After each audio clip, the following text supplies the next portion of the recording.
Kakatapos ko lang ng masters, ano kaya magandang kunin na doctorate? PhD o EDD? Ang PhD, EDD, DBA, DPA o DCL, pare-parehong mga doktor yan. Pero nagkakaiba lang sila ng gamit. Ngayon, alamin natin kung ano ang kaibahan ng academic doctorate at professional doctorate.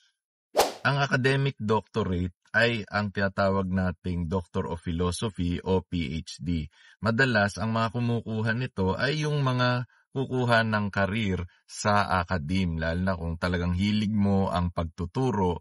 Siyempre, malaking bagay na ikaw ay grounded sa research, na hindi lang mag-a-apply ng theory, kundi gagawa ka rin ng sarili mong teorya, lalo na sa iyong field of expertise. Ang main goal mo rito ay makapag-contribute ng bagong kaalaman, lalo na rin sa, kuwari, ang field mo ay literature, biology, history, philosophy, o political science, o kaya mathematics, o ano pang discipline na scientific in nature.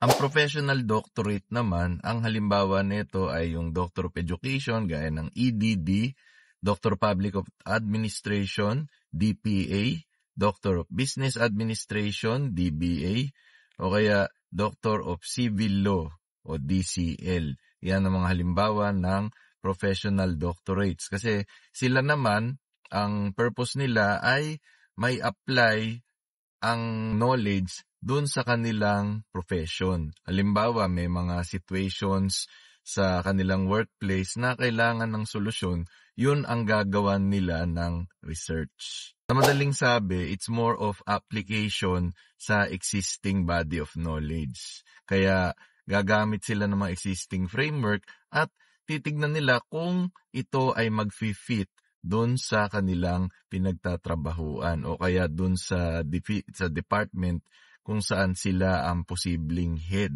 So kung halimbawa ikaw nais mo maging principal o kaya maging superintendent sa isang public school, mas maigi ang kunin mo ay EDD. Kasi ito more on administrative ang grounding ng kanilang training.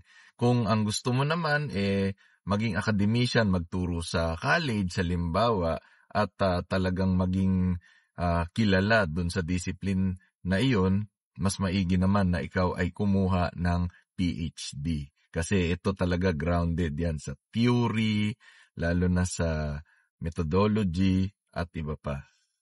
Gaano ba't katagal ang inaabot bago mo makuha ang mga degree na ito? Sa academic doctorates, depende po yan. Normally, ang residency dito sa Pilipinas ay 7 years at the maximum kung ito talaga ay matututukan mo at walang aberya sa iyong residency. Ngayon naman, sa ibang disciplines, kaya sa professional, halos ganun din naman, no? Kasi nakasalalay talaga yan kung tayo ay makakapag-isip kagad ng topic na nais nating isulat at makakapag-data gathering. Siyempre, nandyan pa yung advising natin, kasama na din dyan ang pagpapublish sa isang journal na requirement ng ating mga universities bago tayo makapag-final defense. Siyempre, hindi mawawala dyan yung mga revisions na ipapagawa ng mga panelists kapag tayo ay nag-defense. Kaya siyempre, kailangan tiyagain natin ito.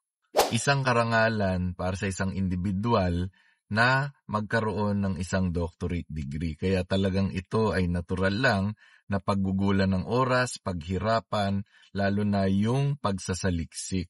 Kasi at the end of the day, kapag natapos natin ito, 'di ba, ang sarap niyan sa pakiramdam at malalaman natin yung pagbabago sa ating karakter, lalo na yung pagtitiyaga na matapos yung ating endeavor. Ano man ang naisin nating i-pursue, kung academic o professional doctorate man ito, ang isipin natin lagi ay yung journey na kaakibat nito at yung responsibility na kailangan nating gawin nang sa ganun ay maging matiwasay ang pagkuha natin ng nasabing degree. Yun lamang po. Maraming salamat.